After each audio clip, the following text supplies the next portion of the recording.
Welcome to Total Health Television. I'm John Barson. Today we're continuing our series on behalf of the HPOBC. That's the Health Professionals of British Columbia. If you're not familiar with them, I'm not surprised. They're comprised mostly of the health professionals that were either fired or quit during COVID for personal reasons, shall we say. And today we're going to be talking with Lisa Miron, a distinguished lawyer and the author of the powerful and timely book, World on Mute: How Workplace Speech Committees Are Destroying Our Nations and Eliminating Our Civil Liberties. In this groundbreaking work, Lisa uncovers how workplace speech committees and professional regulatory bodies, once guardians of standards, are now eroding our freedom of expression and quietly reshaping our democracies into something unrecognizable. Drawing from her legal expertise, she argues that these entities are part of a transnational power structure that's undermining civil liberties and traditional governance from medicine to law and beyond. That's you and me. With glowing 5-star reviews calling it a wake-up call and a compelling argument for our times, World on Mute is sparking vital conversations about the future of free speech and democracy. And I thought I would start off with a teaser that I created from some footage that was sent to me to introduce me to Lisa. And this will just give you an introduction to what we are going to experience today. The balance of power between the three branches of government is at stake. Take out the lawyers who are willing or able to challenge government overreach in legislative, executive, or administrative overreach, and you've eliminated the balance of the Constitution. So an outside rogue power that has nothing to do with the Constitution itself is limiting the functionality of our constitutions. There's election interference. There's a global architecture of power blossoming through the innocuous regulatory bodies, and you thought they were all lunch and learns and stale muffins and cold coffee and expensive administration. We're not reined in. The regulatory regime may dissolve democracy itself. Are you regulated? Then you have a speech committee. And I explained how it works in unions as well. These are assembled trans-occupationally and transnationally. This is a globalist system that is one. Think one speech. Don't think of them as separate regulatory bodies that all happen to be popping up with the same architecture. Think of it as the globalist court system that will make our courts redundant. Yes, I said that. She did indeed. And before I bring Lisa on, the woman, the myth, the legend, I want to read a review. I read all the reviews on her book on Amazon, and this one really jumped off the page at me. And I want to bring that up now, if it will come up. And if for some reason it's not coming up, and I think it's because I have to hit this button. Here we go. We are now living in the world of fifth-generation warfare, where the battlefield is the human mind, and the weapons are taken from the playbooks of the deep state. The endgame is the institution of a new form of government where democratic rule is eclipsed by technocratic elites who call the shots. This war is prosecuted by controlling and manipulating the flow of information, which has the effect of shutting the right to freedom of expression. Lisa Miron's book elucidates how this insidious attack on free expression now extends to censorship regimes in the professions and the workplace. I want to thank Michael Alexander for that review on Amazon. And now what we're going to do is we're going to attempt to bring Lisa in now. And I have to hit that button now. So you think after doing hundreds of interviews, I know which buttons to push, Lisa. So what a pleasure to be here. We are hitting the record button, though, we are, right? Oh, yes. I did hit the record button. Yeah, I double checked. It's on my checklist. Look, I'm really looking forward to this conversation after having you on the panel last week for HPOBC with Paul Jaffe, constitutional lawyer Paul Jaffe, the retired lawyer Gail Davidson, and our wonderful host Corinne Morey, who did a fantastic job. and I tried to convince her to carry on, but not didn't have the time. So I have the pleasure of interviewing you today. So I'm looking forward to this. Thanks, and it's a pleasure. That was a great panel that was assembled, and I'm really happy to be discussing my book World on Mute today with your viewers, because I wrote it because this the arguments within there and the dialogue within there is just not part of the discussion, even with very extensive litigation on this. So it really needs a broader audience. It absolutely does need a broader audience. Um, could give our listeners, our viewers and listeners, a bit of your background. I'm a lawyer of 26 years, and I have an environmental science degree with minor in chemistry, and I have a master's of law in conflicts of interest. I ran my own firm. When I did, I had large file litigation, including suits against the government in the first SARS case. I did some class action work, and I went in house when it was time to consider starting a family. And I was in the auto sector, the telecom, the IT sector. So I have a real broad range of experience to draw from over the years. And I started writing a Substack at lawyerlisa.substack.com. So you can find me there. And right now, I consider that I have a PhD in the tension between globalism and the nation state. And I think you can almost drill down absolutely every current tension to uh, those uh, two competing views. And what you'll find is that the globalist view is not censored, and the nation state view, the pro nation state view, is censored. And that follows us into our professional bodies as well. So Okay, well, we're gonna that's get my into, background. yeah, we're gonna get into all of that. You have a great background. I love the wide range of experiences and knowledge that you've picked up from all of those different sectors that you've been involved in. I found it really interesting how you came to write the book. Can you tell our listeners about that? It's sort of it's like, oh, this is happening to me, and you turned that into, well, hey, I got time to research a world-changing book.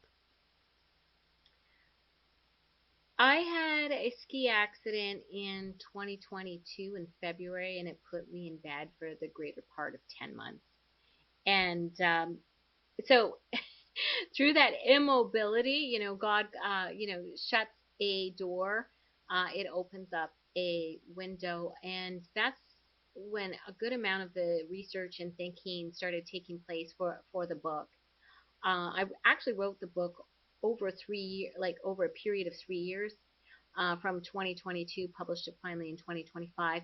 Uh, and as I understood more layers of the system, it caused me to rewrite it and reorganize it. So I'm proud of the final work, and it came out of, you know, uh, an injury, right? It came out of being stuck in bed, and I was relieved of mom duties and had all of a sudden a lot of new time on my hands.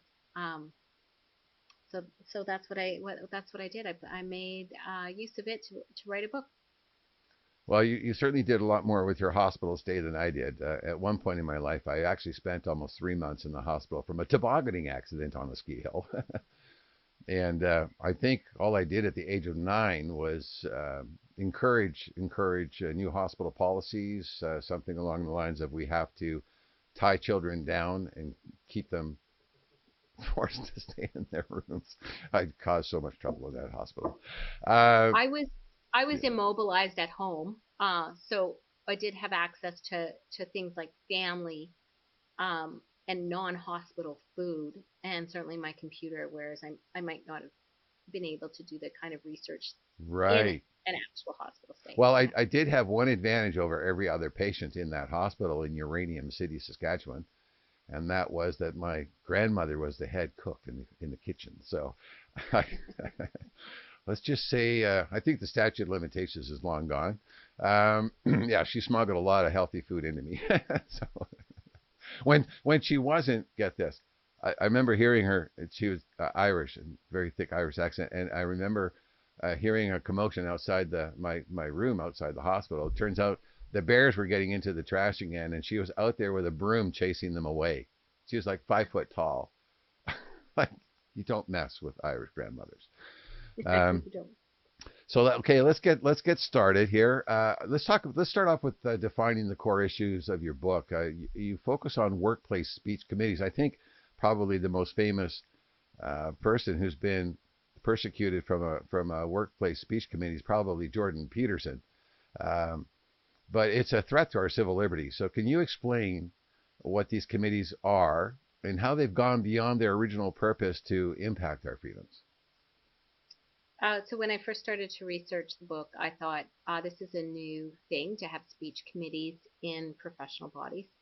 And I realized that all occupations and professional bodies, as I started to research, uh, are being knitted together. And I think of them as the new globalist court system. So every way to earn a living is now getting a variation on becoming regulated, whether through unions or through workplace committees, workplace speech committees, or professional speech committees. And they're all getting these new speech committees. So it used to be that you'd be regulated to some sort of professional exactitude that, don't commit fraud, and here's maybe your professional rules and you know what we expect, but it didn't involve speech. So the Jordan Peterson case tipped that off to me that it was a globalist system, because one of his complainants was not even in Canada. And then the other absurd thing about the system, you know, and it's being erected everywhere, globally, transnationally, and transoccupationally. But that, his complainants didn't know him. They didn't know him personally. They didn't have services from him. So it wasn't as a result of any professional engagement with them. They were essentially activist complainants. And what I found out when I was researching the book is that activist complainants are sometimes even funded by the whole system itself. So it folds in on itself. Right. And so the main thesis, and there's several layers, the main thesis is that once we become regulated and we get our speech committee, we cease to be national citizens. We cease to be a citizen of our own nation, and we become what I call a regulated subject.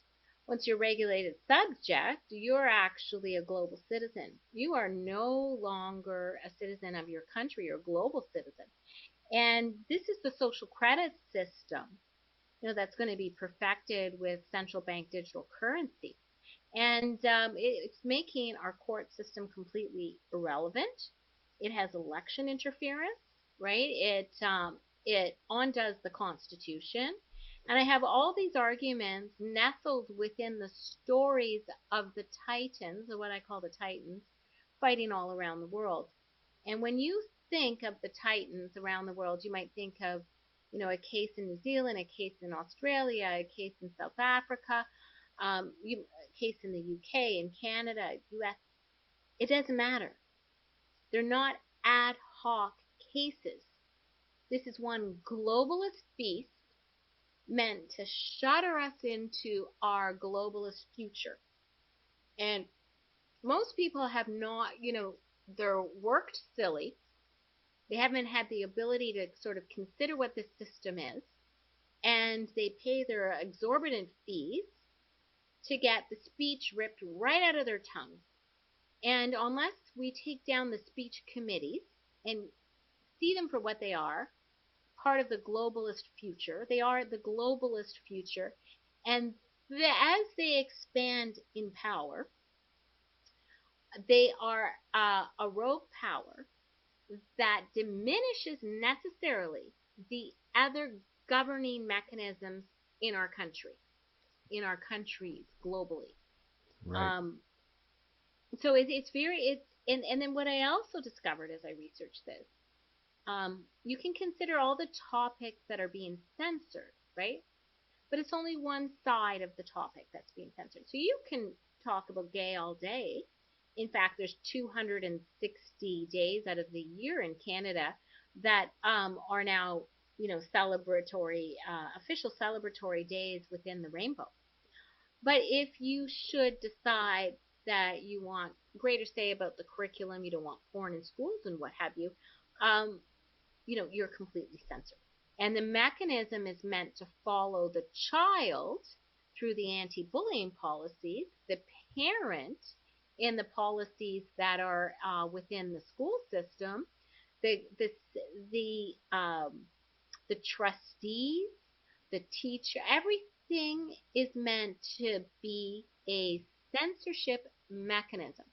And so, my other thesis in the book is the things that you can't say, the topics that you're censored on, all hide a pillar of the globalist state. And that is a really important part of the book. And if you read it, you'll discover the pillars as I discovered them. And I back everything up with, complete research, data, information, case files, websites, the globalist documents themselves. So it's an important, I think, ground shedding book that reveals a larger orchestration in an area people are barely even considering as a power structure. And yet I say that this power structure will usher in the globalist state. So this isn't. So these speech committees, they're not just workplace oversight. It's actually undemocratic governance. It's undemocratic governance at its core, and I'll give you several examples. So the first is when you have to agree with your party to earn a living. That's communism. And so without a tank rolling out, we've ushered in communism. And so I say to the left, I call them the loved left, is not the speech that you agree with or the speech you disagree with that you want censored that you should be looking at. You should be looking at the system of governance that is being assembled that is unaccountable, which means you do not have the power to rein it in, right? Right. So this system of governance, once it's completed, right? And BC is certainly the tip of the spear in terms of both the lawyers and the Health Professions Act. It's the tip of the spear. It's a great example, and I can conclude with that. But once that's perfected, they can just switch what it is that you're allowed to speak about. And we've had a long run with democracy. What's being unveiled is a globalist system that is meant to be permanently a communist regime, and one that is both communism and fascism, and I can explain that. Well, I look at the system and not simply the speech. It is a complete unaccountable system. So that's one way. It's communism is rolling out when you say you have to agree with your party in order to earn a living. And here in BC, they've taken the courts out of the equation, right? Through the LPA, the Legal Professions Act, and the Emergency Disasters and Management Act, the lawyers literally now have to represent the state by law if they're representing a client. That's a bit nuanced. Yeah, it's a bit more nuanced than that. So the second way is that think of a constitutional order, whether it's in Canada, the U.S., or elsewhere, as having three branches of government. The executive, under which we have now a massive administrative state, the legislative branch, right? And when legislation is evil and tyrannical, you should be able to strike it in the courts, and the courts themselves, the judicial branch. And if you have a way to alter what gets filed in the court to align with the globalist order, then you basically cuckolded the courts into never rendering judgments that would complete that balance of power. So if you have a professional body that can limit the the lawyers that would file the cases, then you limit what, in essence, that court renders its judgment. So to expand on that, if you say all lawyers who dare speak against the vaccine, well, that's unapproved speech, and those lawyers will lose their right to learn a living.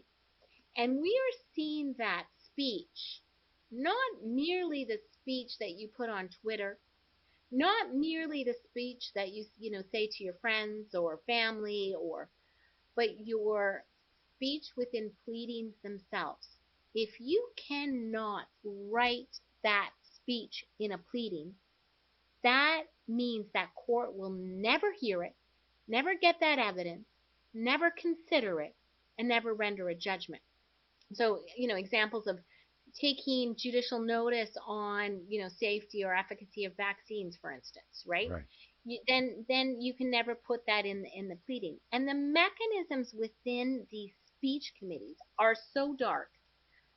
So speech that I didn't actually go very deep into is in the climate game, because that's censored speech as well. But that's a subject of another book that I'm putting together. But when you can't file a case, then that court ceases to become a mechanism to hold the other two in count. And if you make pro-globalist speech something you can talk about, and pro-nation state speech something you can't, then you've just obliterated the Constitution without filing a referendum, without doing any kind of constitutional reform.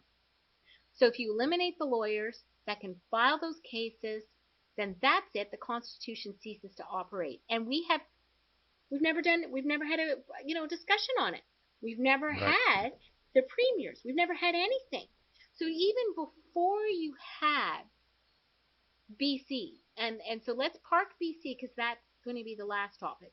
Even before you have the regulation in BC, once you have a speech committee that stops lawyers from being able to practice, you've eliminated the balance of the Constitution. Look at the Trump lawyers, for instance. And you may have people who, orange man bad, or you may meet people who like Trump or what have you. He's on the ballot, right? He got Right. elected. But the lawyers who filed cases in the 2020 election were disbarred. And I can't think of something that's less of an insurrection than having a client putting together the affidavits, putting together, the law, the statute, the evidence, and there's nothing more regulated than elections. And that's as it should be, because power is transferred in that way. And you can't bring a case with facts to court, right? That's in pleading speech. That's the lawyer's access to a remedy. That's the client's access to a remedy. If that gets you disbarred, you have to think that that's a new extra constitutional manner in which to say what cases can be filed, who gets to practice, and that's an extremely chilling effect. And if we go back to the case that we have, the example of Jordan Peterson, one of the tweets he couldn't, tweet was a retweet of Pierre Poilievre, right? Right. So that means, and that's election interference right there. If you can't tweet what the Conservative Party's leader is putting out, how chilling is that? So Pierre Poilievre puts out a tweet, it gets retweeted, and that is the subject matter. So you're a regulated professional. You're now a globalist citizen. Can you retweet globalist speech? And then look what they're doing in Romania, in Germany, in terms of what speech is censored, who actually can actually even run an election, right? So, what you have is that any pro nation state candidate, any pro nation state speech is now gathered by this rogue party, these speech committees, and it's eliminated. And that's right into Africa. And Africa has a program called Real 411. So when I say I did a globalist analysis, Real 411 is a snitch site where you snitch your fellow citizen for their speech that happens to accord with pro nation state candidates. So if you're not supporting the globalist candidate, you get brought through the lawfare system of a Real 411. And that's intended to gather us in a system that is outside a regulated profession. Maybe you're retired, Right. maybe you're independent, maybe you're a landlord, you're a farmer. You have no ability to push back against the globalists without losing your right to earn a living, losing your privileges. It's essentially China's social credit system arising through our collective body. So it becomes our court system, it becomes our entry into social credit, it becomes communism, it dismantles the Constitution, and none of these arguments are being made in court. So I wrote the book because no one is seeing this globalist satanic power. I say it's satanic because it's just so evil.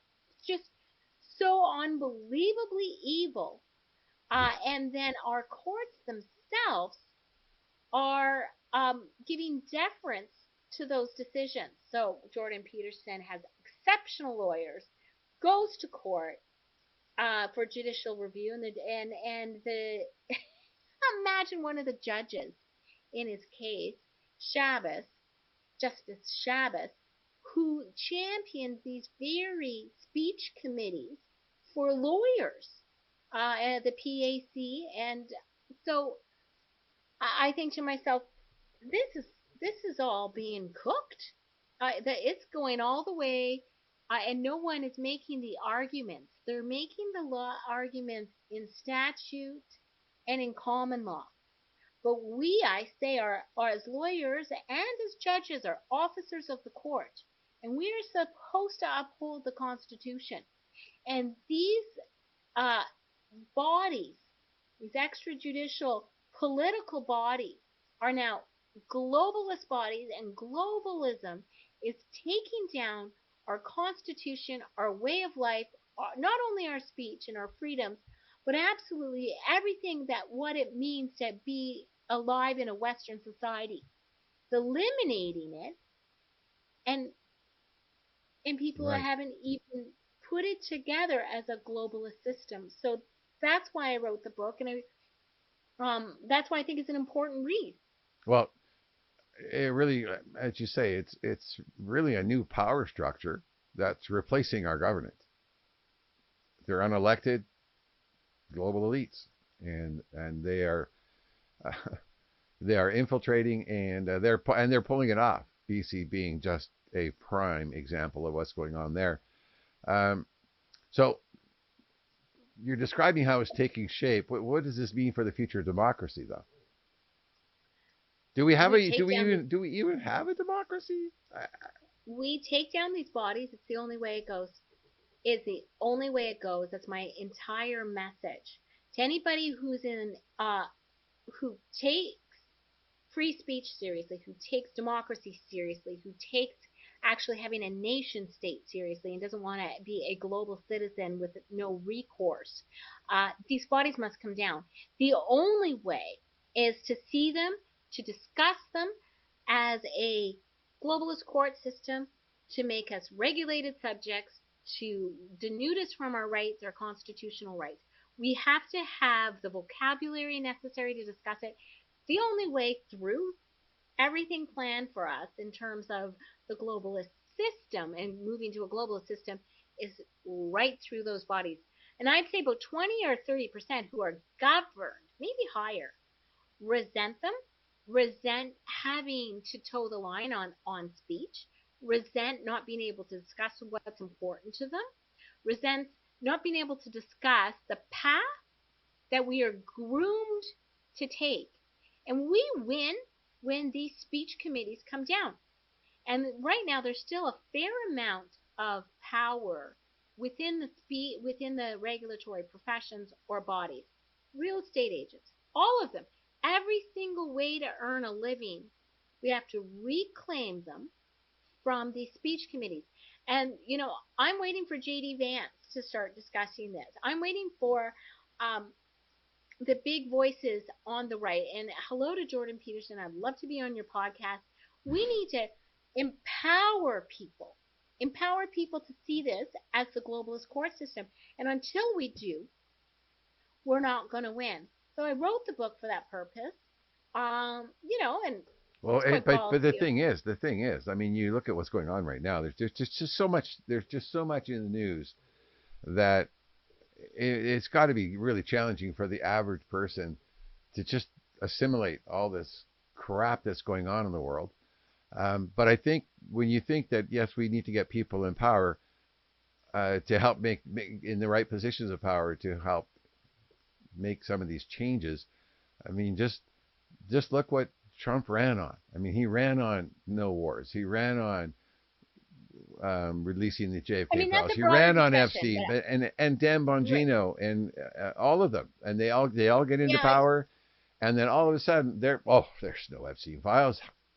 It's a conspiracy So by we're the going through what Democrats. I call in the book. We're going through what I call in the book mind war. And so a mind war is where you are worn down, you are demoralized, you are defeated, you are lost, you are confused, you are no longer able to make a decision that supports your own family, and you are ineffective. Okay, so a mind war precedes a kinetic war. And in some ways, that's how you know we're in a kinetic war, is because they're coming from your mind. So you got to strengthen your mind. I mean, the last thing that should ever go for you is your positive outlook, and we have to give a positive outlook to other people. These are all solvable problems.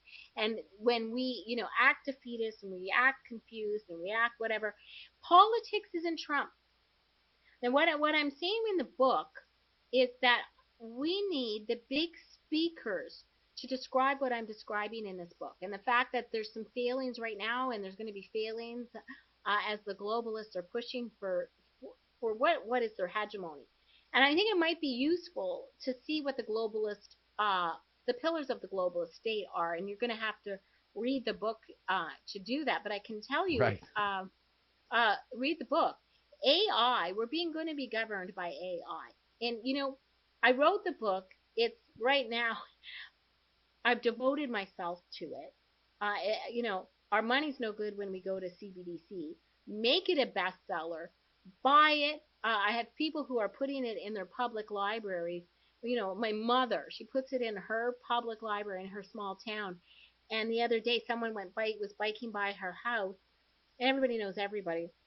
My mom didn't actually recognize this young man, and she was standing there with a woman my age, and so he yells out, "Is that Lisa Miron? Is that the author of World on Mute? Is that?" So I'm empowering people to understand our world Well, in a way. I think every single high school student should be forced to read a copy of this book in Well, we've English got to or support the people who are standing up. And someone said that to yeah. me yesterday. We have to support those who are standing up. Go buy the book. And so go buy the book so you understand what those pillars are. But certainly, you know, our politics aren't our politicians. That is the biggest deceit. Our personal power is politics. Don't give it up. Our personal politics is talking to your neighbor. Politics is starting to perform the functions we gave over to the state. Politics is once again caring about what's going on in our community and not assuming that, euthanasia is going to solve it all, right? or free drugs is going to solve it all. Politics is us caring enough to talk to other people. And I put all the things you can't say in one book Right. so you can just hand the book over. I put, until the system comes down, we have people afraid of losing how it is that they feed their families. They don't want to lose that. And people who are independent and are making money without being governed right now don't understand that silence. And those are not just sheep, the way they're described. They're in bondage. They're already in bondage to the globalist order. We have to take down the system. I'm not telling you how we do it, but this system comes down and we win. That's Right. it. That's it. Hang on one second. I just wanted to grab something. Mm.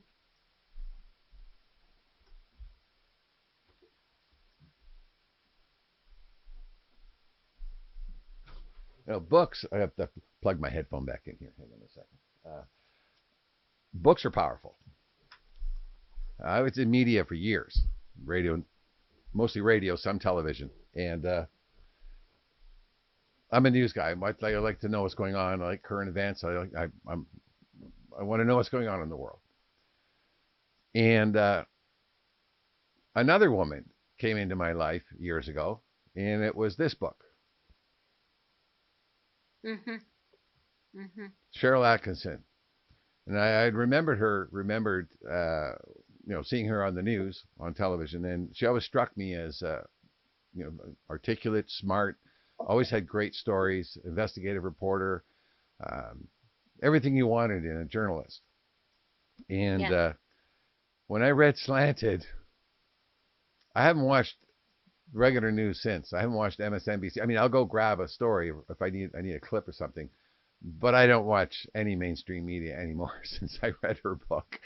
It just, when you see how everything is, like, these stories are contrived, manipulated, pushed, and you just see it verbatim on 150 different programs, word for word. There's no question that there's a global effort here going on.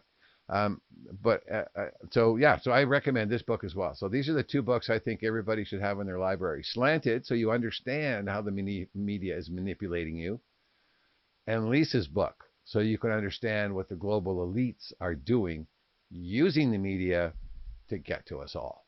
And so I just want to point that out. And get the book, get Lisa's book for your kids, like your high schoolers, your youth friends, family. Just get the darn book and get it out there. I Question should I have. say that there are topics that might be inappropriate for your high schoolers. And that is in the woke ideology, the pillar behind the woke ideology, the globalist pillar. And Right. so I think we have to give hope to our children, and it's inappropriate right now to have them read my book, especially part 3. Okay.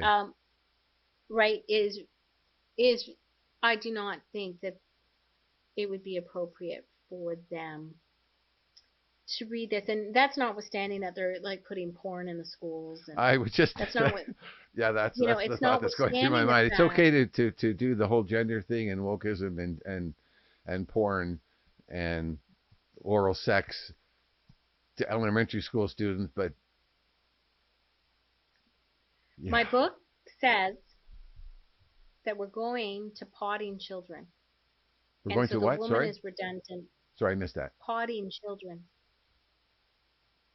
Okay, so we've been at selling man to man since 1981. We've been working towards that. And we can make zygotes without women.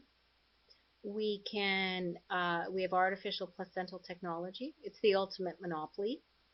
And what we are seeing with the idea that women can be replaced in law and we can be replaced in our spaces and we can be replaced by men with or without bonus holes, uh, is because we as a society are being groomed to eliminate women altogether. And it's so horrific. It really is so horrific. And that's why I'm saying read the book. Well, You know, just the women in sports. How that is in any realm of reality logical, it's just beyond my comprehension. How you can put a it's not meant to be logical. It's meant to force us to accept slowly that the pot at the end of the rainbow is no more women. The pot at the end of the rainbow is no more women. And pedophilia is an excellent way on the way there to have sex without actually generating babies. And it's really a dark, the woke ideology and where it goes is absolutely horrific. And so I would say you have to read it and see the research that I've done and assembled. It's so, and then the legislation in terms of AI and governing us by AI, that's at the end of that's the globalist pillar for medicine and these boards, is that the OECD has been tracking the data acts, the AI acts, all the necessary mechanisms to govern us through AI. And so I review how long this has been in the works, and that we are eliminating the actual professional. So right. so much of the we are going to be governed by AI. So honor, Well, I we're actually think essentially I actually think that British Columbia is probably going to be the first state or province in North America, maybe even globally, to adopt AI. I just look at what they've done to the health professionals here. Rather than after the mandates were called off, rather than bring people back to work, no, they brought in the HPOA, and now it's mandatory under your licensing. So if you don't follow the rules, you don't get a license to practice medicine, or your health profession in British Columbia. And meanwhile, instead of bringing back our wonderful health professionals, like especially nurses, we have the best trained nurses in the world. They're advertising these jobs in Washington State, Oregon, and California to American health professionals to encourage them to come to BC for a fresh new start, and work here. And I find it interesting that they're marketing this program to very leftist states as opposed to red states, possibly more compliant health professionals that are willing to follow the rules.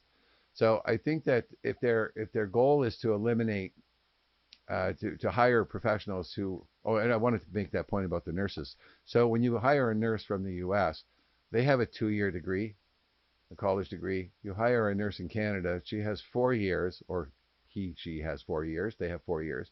They have a much higher level of education.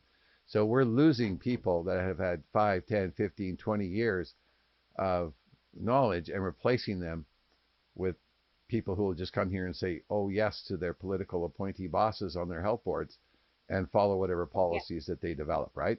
So I think the next logical step there is actually going to be AI, because you could just replace them all. And boy, will that lower Well, costs. the act, I read the legislation that's rolling out, and you know, you don't need one single medical report, you don't need one affidavit. The legislation itself is so horrific. It's so horrific. So the chapter that concludes the medical section is an organization called the TEDAS, TEHDAS, and the AI Acts and the Data Acts say that face-to-face healthcare is a last resort, and in fact that it's discretionary last resort. So I don't know how you get, maybe you get euthanasia when your leg is broken, because how do you get face-to-face health care that fix your leg in Right. in a system where you don't get face-to-face health care? So what is that system, and why, and so what they're doing in passing this legislation, the legislation sets up a technical interoperability so that the whole world has the same interoperability globally, technically, so it can be all go into the same operating system. We're going to be governed by an operating system. Okay, it has the same semantic interoperability. So that means semantically, that means the same names for every code. The whole world, has the same 0, 5, 6, 7, 9, 10 code. That means Lisa gave you the finger. That's my finger to the globalists. Sorry. So it has the same semantic interoperability, same technical interoperability. It has the same legal interoperability. And they've been tracking this legal interoperability. By the way, I'll tell you how Canada got its legal on interoperability, and you're going to find it pretty interesting. But that legal interoperability, they are tracking around the world. And when I first started investigating this, 2022 circa, Canada was already 90% adopting this interoperability semantic AI. Canada federally, right? And collecting the Right. data. And then that interoperability goes into a system that has, say, for instance, the vaccine passport. That's how it gets uploaded and adopted. It is going to require your digital ID, right? It is going to move on to a central bank digital currency. But all of that interoperability is uploaded. And where was it that had the least amount of compliance with this system in 2022? The U.S. And the reason why was because the U.S. collected information by the state at the county level. It might all be different. But Canada, as a federation, had started assembling this information and complying with this goal of governance by AI. So all the health professionals that are quiet right now, that aren't speaking up, the reason why they start speaking up is they read the book and they see they have nothing to lose anyways because they're being completely wholesale replaced. Replaced. At Absolutely. a time, at a time that we're uploading euthanasia for almost any reason, right? And Right. so Yeah. In fact, I've got a health issue. I'm a lifelong cyclist, and I'm going to be 70 years old next year. Last Saturday, I did a 180-kilometer ride to Bellingham and back. I just have a pain in my hip. I've had it for quite a while. It just seems it's acting kind of weird. So I thought, well, I'll just go get it checked. Just preventative thing, because I don't trust doctors personally. And I thought, well, I'll go get it checked. But I don't have a family doctor because I haven't been ill in so long. I'm not even in the system, and they only keep your records for about 7 years. Of course, that's going to change with AI. They'll keep everything about you from the day you're born. But yeah, I've been waiting for hours and hours and hours since last week. I've spent several attempts trying to get into the hospital because that's where you have to go if you don't have a family doctor. My brother recently got a family doctor, but he waited 18 months to get his family doctor. I'm reading stories of people that are signing up, are just, they've given up, and so they're signing up for MAID, and MAID's becoming, if it's not the top, it's up on the top of the list for cause of death in Canada. And of course, as you mentioned, children, the group up next are mentally challenged people. Rather than help you with your challenges, they're going to offer you MAID. So you might have to wait, 6 months to a year and a half for an operation, but you can get MAID almost the next day.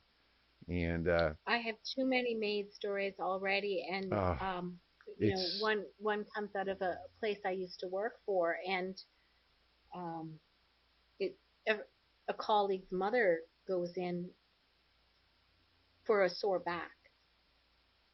And so she's thinking she's going to get medicine or, a diagnosis, and she comes out with a MAID appointment. So she what? wasn't suicidal. She comes out with a MAID appointment. So these people are slick. I mean, these are like condo salespeople, and you can, I think there's a 10-day cooling off period if you want a condo sale. But her appointment was 6 months out. And maybe she was a people pleaser, but there is something about signing a document, right? Like, you know, once you sign a contract, maybe even use the example of people entering into an agreement of purchase and sale. All of a sudden they're engaged. All of a sudden they're paying higher than they want to, and so she ends up with this deferred medical assistance in death. Maybe she's like, well, maybe my back will get better. Maybe the next Tuesday they call her and say we have a cancellation Friday. She was gone within 10 days of her of going into the hospital system. And I don't think you should go into the hospital system by yourself. I don't think so. I don't think that's a. And I'd like to know how these people are getting paid. Do you get paid a bonus for every citizen that you dispatch? Is it being operated with DEI? Are you intentionally going after non-racialized people, or heterosexuals more? Or maybe So it's like a how does whistleblower this deal where work? they calculate how much money you save the federal government on healthcare costs of a person's lifetime, depending on what age they get the MAID program, and you get like 20% of that savings as a bonus. I just wouldn't surprise They me. don't care about the savings, otherwise they wouldn't try to dismantle the system. They're printing so much money, that this whole financial system, it can collapse. It's just plain evil.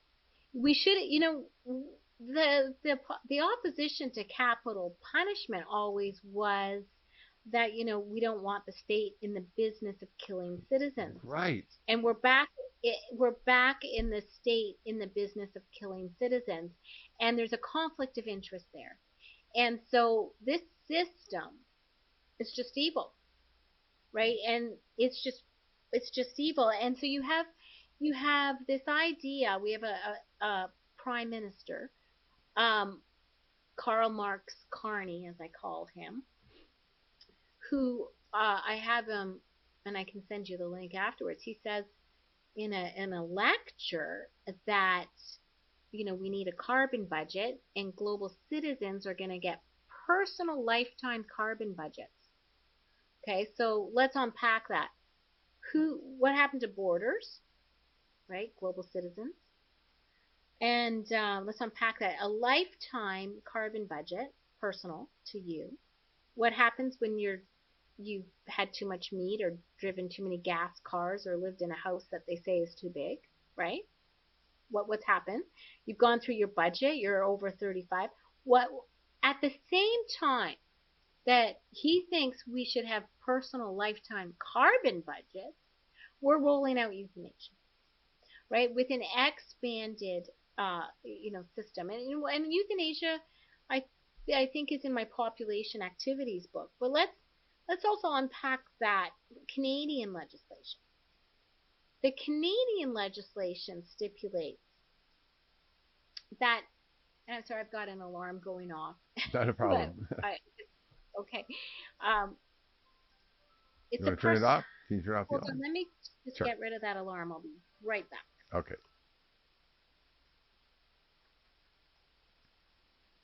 Wow. It's it's easy to fall into depression when you learn all this. But Lisa's right. We need to fight back. We need to cling to hope that we. I was just talking. I was just saying. I Yeah. think we need to find ways to cling to hope and be active and You know how you defeat darkness is you shine a light on it. right. Well, we're Like trying that's to a do that here. metaphor. That's a metaphor, right? But you know how you defeat darkness? You put a light on it. There is no darkness where light is. And so that is why they need the censorship, because where they're driving us is dark. Well, Where we're but going is dark. it's kind of it's I've just been really struck by how many people I've spoken to since last November, since the week before the election when I first learned about the HPOA, and then subsequently I watched Matthew Cockle's presentation on totalitarianism and learned about the LPA and the EDMA. And I've been talking to people everywhere I go. Ask the first question, so what do you think of the HPOA? The what? I haven't run into a single person. And then when I am talking to, say, a group of people, like I was a couple of weeks ago, I start trying to explain what the HPOA is. And some guy in the back of the little group that was in that line, he says, well, I work in healthcare. He says, that's ridiculous. You're making all that bullshit up. Like, where do you get your conspiracy information? I'm like, you work in healthcare? You should be When aware I of that. read, I call it Bill 36. I call it Bill 36 because it's 36 is all right. When I read Bill 36, I cried. I wept. And I think this is a good place to just conclude. Yes. Yeah, but Bill 36 creates unlimited power. It creates Stasi units. It creates a top down. It imports globally things that are passed that we have no say on. It creates a system of what happens in Vegas stays in Vegas, that you can't compel any information to a court. It gives them releases of liability right within the legislation. I mean, if someone wanted to create something very evil and they wanted to put it in paper to prove it, that's what they did with Bill 36. Um, and the minute someone writes the word emergency on a piece of paper and hands it over to Bonnie Henry, it's that system is activated. Right. So I don't know. I think And when you maybe say I'm that, living hang on a in an second. And when you say that, when somebody writes emergency on a piece of paper, it could be anybody. It could be the WEF, could be the WHO, could be the WHA, could be any extranational body, elected or unelected, that these at political some appointees can point, just adopt. at some point, we the people have to understand that we're the Russians fighting Germany in World War II right now. And we know that if we get captured, there's a take no prisoners approach. I mean, we at some point, the greater population is going to understand. My book is well written. It describes the program, and it says it must come down. It just has to come down. And we've been far too naive for far too long. It's a recency bias, the idea that what we've had is what we'll continue to have. It's a naivete beyond belief that people aren't greedy and they're going for the ultimate monopoly. It wouldn't be so bad if, okay, so your share of the pie is going to be smaller. They want the whole pie. That's the left, that's the right, that's, purple hair. It's no penises, two penises. They want y'all. They want it all. And the system that's taking them there is the silencing regime, the social credit regime in our professional bodies, in our workplace bodies. And it's got to come down. And I really appreciate anyone who supports this work and gets the book and reads for themselves.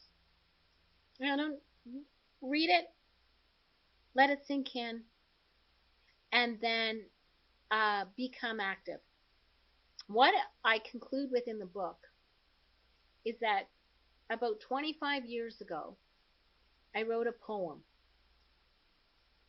and it was called There's No Cure, There's No Vaccine for Words.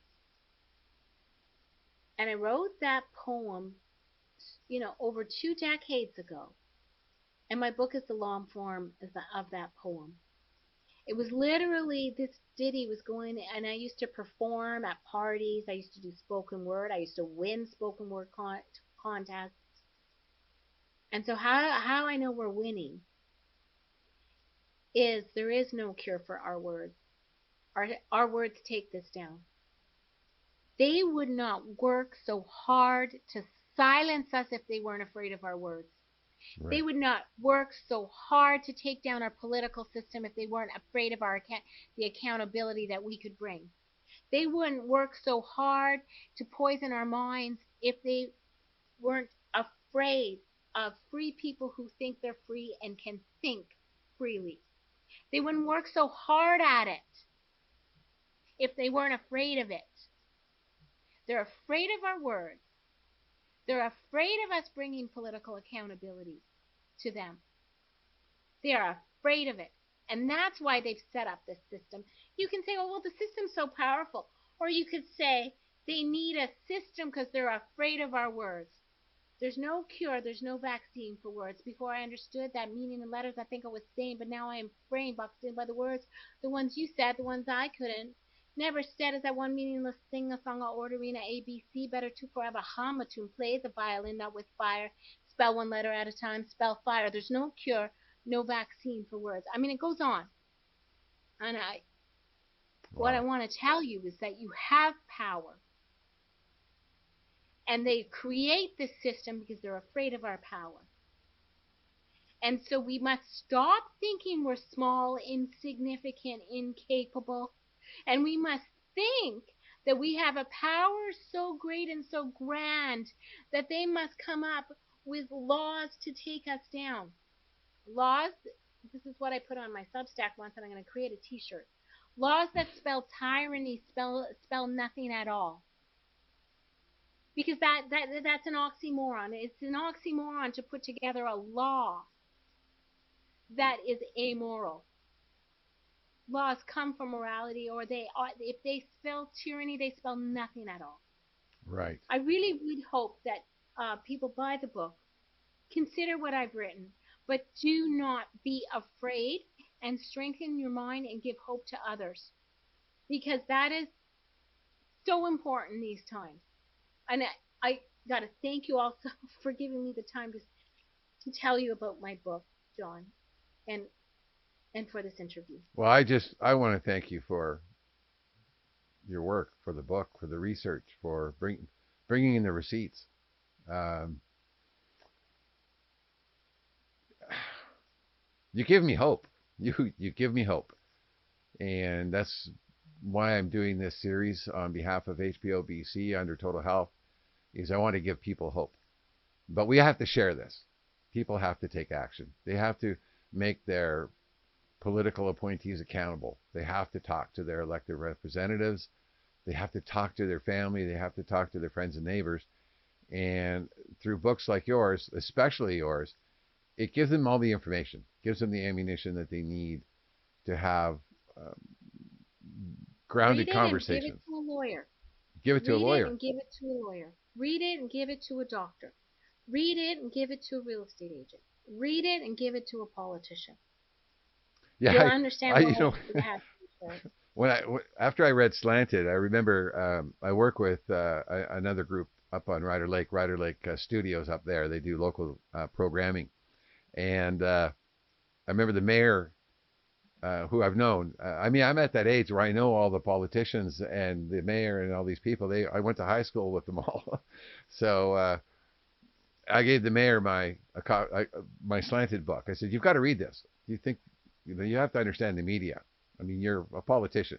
Do me a favor. Are you interested in reading this book?" And I handed it to him. He goes, "Yeah." It took me 2 years to get it back from him. Like every time I saw him, "Where's my book? Damn it! That was $48." And because I like to get the books, I like to get the books to people. But Lisa, thank you, Well, thank you for your work. thank Thank you you so for much. the work. I'll be promoting your book ongoing here, on Total Health. So we will do our part to help get your words out. And again, thank you for writing those words.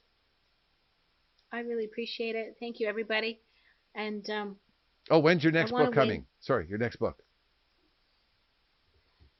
I don't want to put pressure on maybe you. 6 months. 6 months? 6 months. I got to say, I'm about to launch the French version of World on Mute, Great. because I wanted to go into Quebec. I wanted to go into France. I wanted to go into the French speaking places, and to increase the people who have access to it. So yeah, that's happening. Actually, there was an important question I meant to ask you earlier. You just brought it back. It's just I'm mesmerized listening to you. So I forget all my notes. I forget everything. I'm just captured by you. Um, is there a difference, because we've lived under the hegemony of the U.S. for decades, but now we have BRICS on the horizon. Is there a difference in this power structure between BRICS and our current Western civilization, or is this like truly global? Okay, so I actually think this is truly global. I do too. There may be once it's global, if they succeed, within that, who gets to be at the top of this system. But an example is, we know that the CCP is in Canada on a scale that's absurd. Yes. And our government is just wants to get closer to the CCP, right?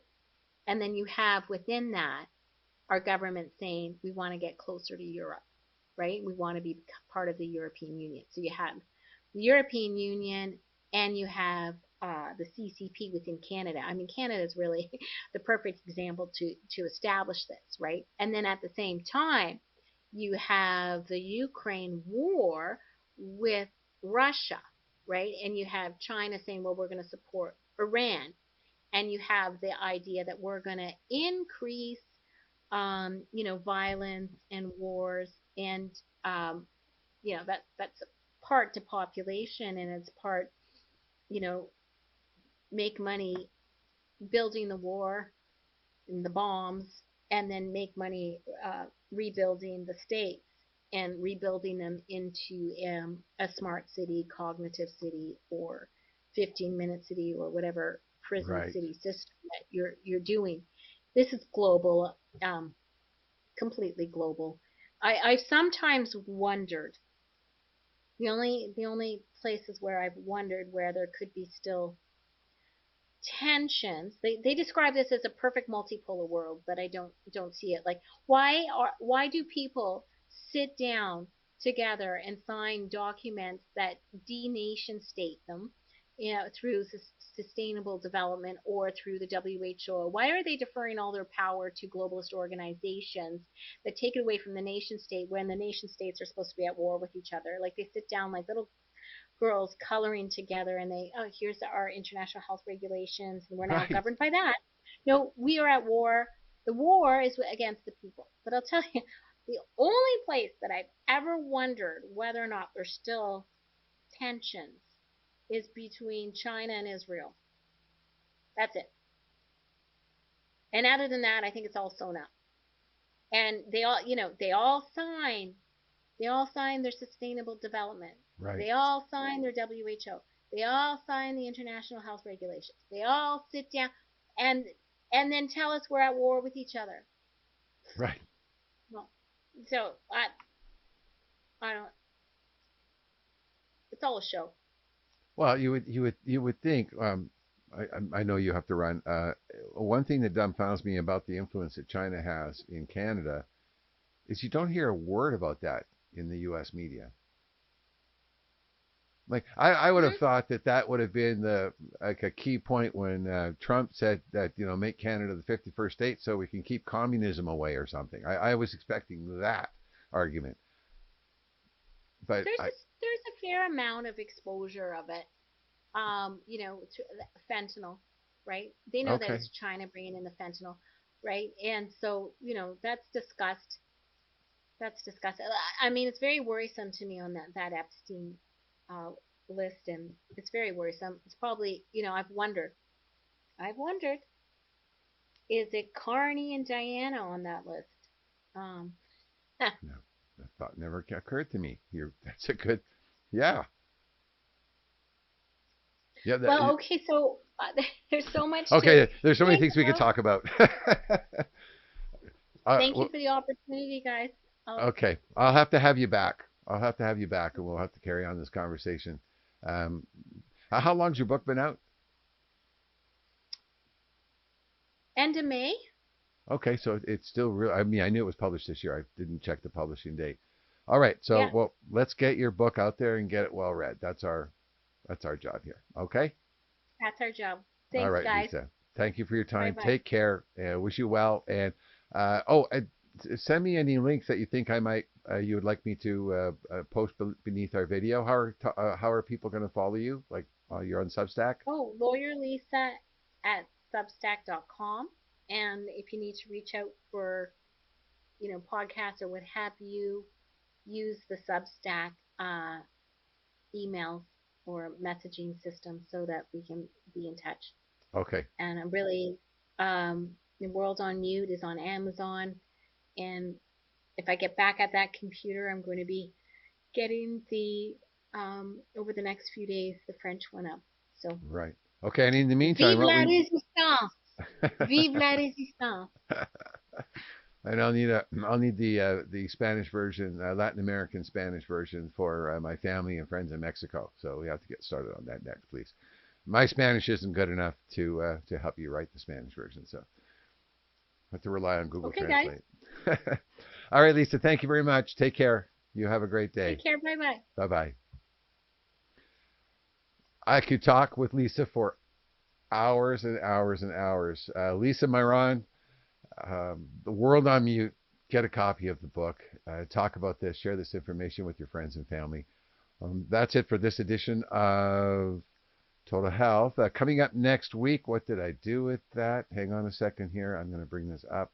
I do want to promote next week's show. In the same vein, I was emailed a Substack. Oh, no, actually, it was a Juno News article the other day. And I want to give you the name here and the title of the piece. If I can drag this up, I'll put the link. I'll put the link to this as well in the underneath the show here in the show description. So Professor Lydia Miljan, I'll have to ask her how to pronounce her name properly. I don't want to butcher her name. Lydia Miljan, she's a professor, department head of political science at University of Windsor, has written a fantastic op-ed in Juno News. I will post a link to that underneath this video. You can read that. She's going to be on the show next Thursday at 7 p.m. right here on Total Health Television. In the meantime, take care, be safe, and stay healthy.